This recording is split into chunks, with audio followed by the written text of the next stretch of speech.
Are you on autopilot?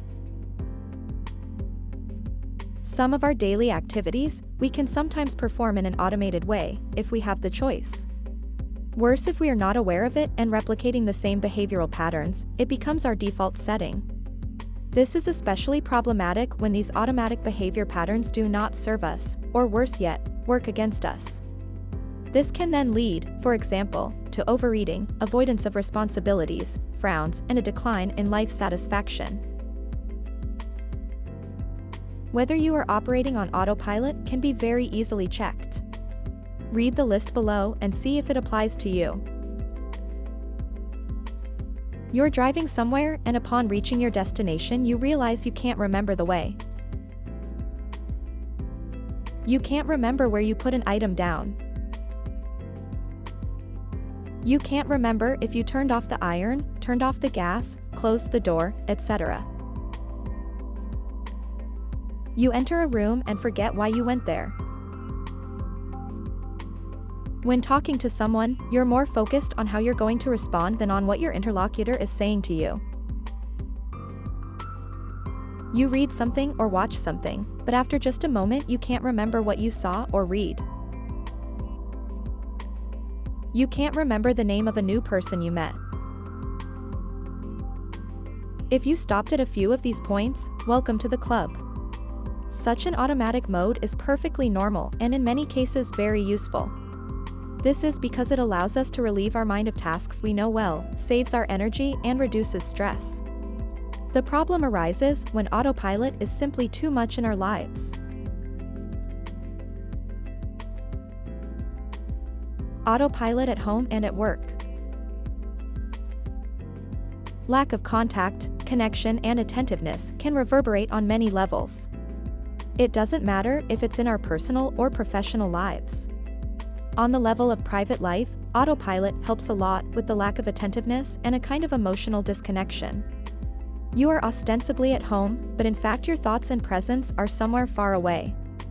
In such a state, it's hard to communicate with another person in a full and empathetic way. On a professional level, autopilot looks like we are doing an activity, but we are actually giving it a very small percentage of our attention.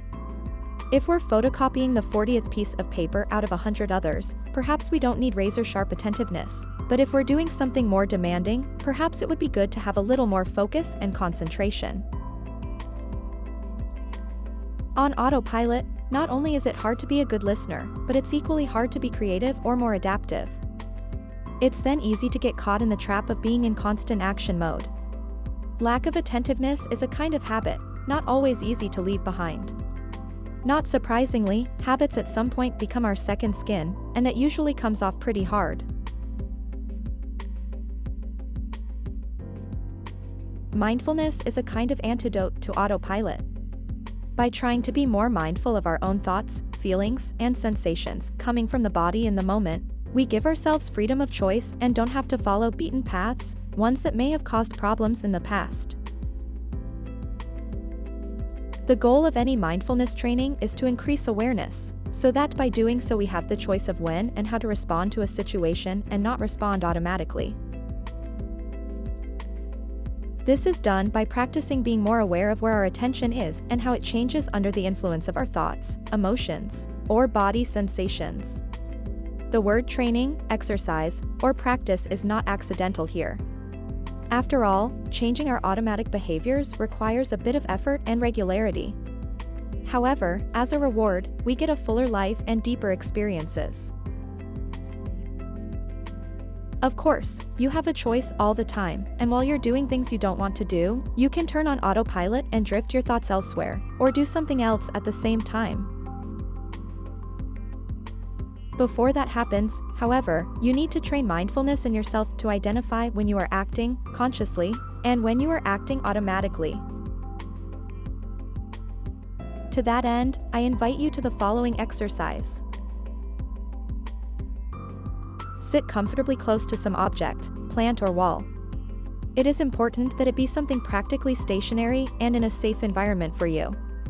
Your task will be to stare at this object for 3 minutes. That's not long, is it?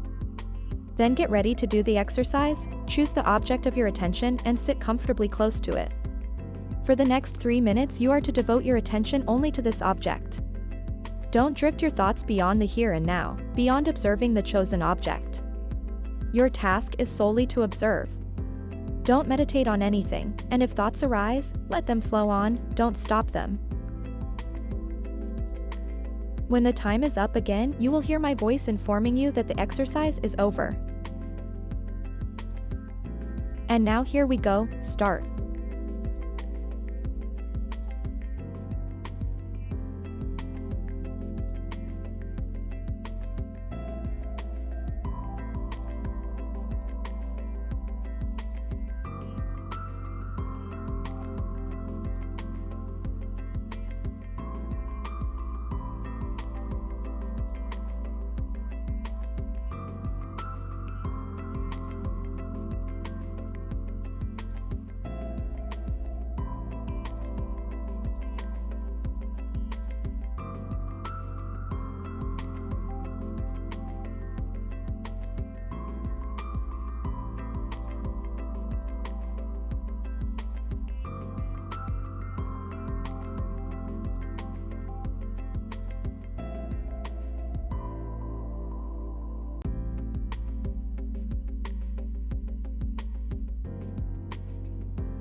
Three minutes have passed.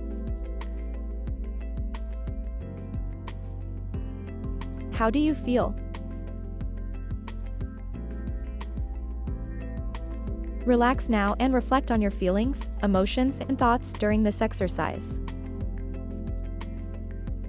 This simple exercise allows you to clear your mind of the hustle and bustle. Gradually, you can extend it up to an hour.